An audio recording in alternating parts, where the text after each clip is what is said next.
ನಮಸ್ಕಾರ. ಇವತ್ತು ನನ್ನ ಸ್ನೇಹಿತರು ಪತ್ರಿಕೆ ಮತ್ತು ಕರೆಯೋದು ಏನಂತೆ, ಈ ಈ ಜಮೀನು ಭಾರತ್ ನಗರ್ ಪಕ್ಕದಲ್ಲಿರುವ 8/1, 2, 3, 4, 5, 9/1, 2, 2, 4, 5 ಎಲ್ಲ 23 ಎಕರೆ ಜಮೀನಿತ್ತು.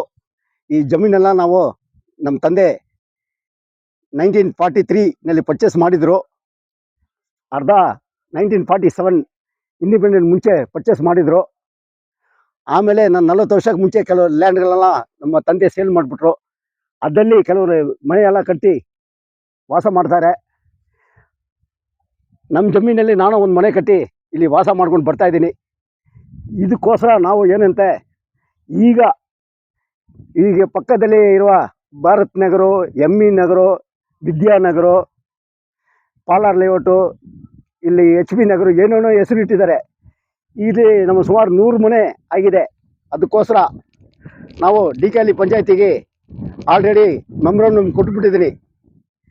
ಈಗ ನಮ್ಮದು ಈ ಜಾಗಕ್ಕೆ ರಾಜೀವ್ ಗಾಂಧಿ ನಗರ್ ಅಂತ ಹೆಸರು ಮಾಡಬೇಕಂತೆ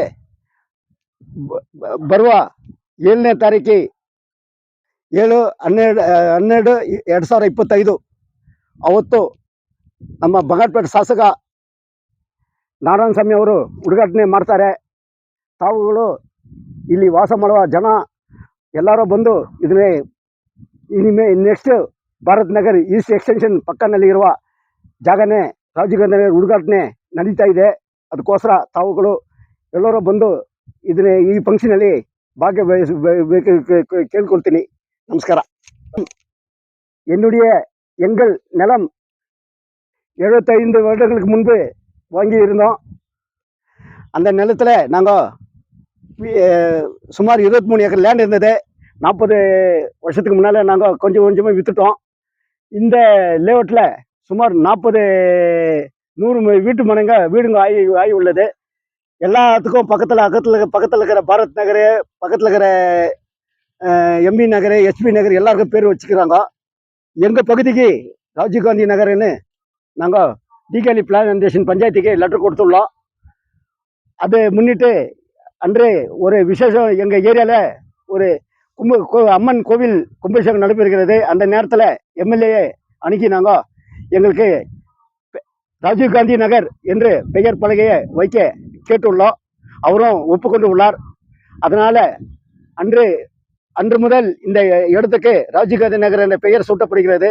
அதனால் தயவு கூர்ந்து அனைவரும் வந்து இந்த கலந்து கொண்டு இனிமேல் 7ஆம் தேதி முதல் அதிகபூர்வமாக ராஜீவ் காந்தி நகர் என்று அழைக்கப்படும் என்று கேட்டுக்கொள்கிறேன். இதனை பத்திரிகை நண்பர்கள் வெளியிடுமாறு மிக பணிவுடன் கேட்டுக்கொள்கிறேன். நன்றி, வணக்கம். DK பிளான்டேஷன் என்று அழைக்கப்படுகிறது. இந்த இடத்துக்கு பக்கத்தில் பாரத் நகர் அருகே இந்த இடமானது அமைந்துள்ளது. அதற்காக இந்த பாரத் நகர் ஈஸ்ட் எக்ஸ்டென்ஷன் பக்கத்தில் இருக்கும் பகுதியே இதுக்கு ராஜீவ் காந்தி நகர் என்று பெயர் 7ஆம் தேதி 7/12/2025 அன்று பெயர் சூட்டப்படுகிறது என்று தெரிவித்து அன்புடன் கேட்டுக்கொள்கிறேன். நன்றி, வணக்கம்.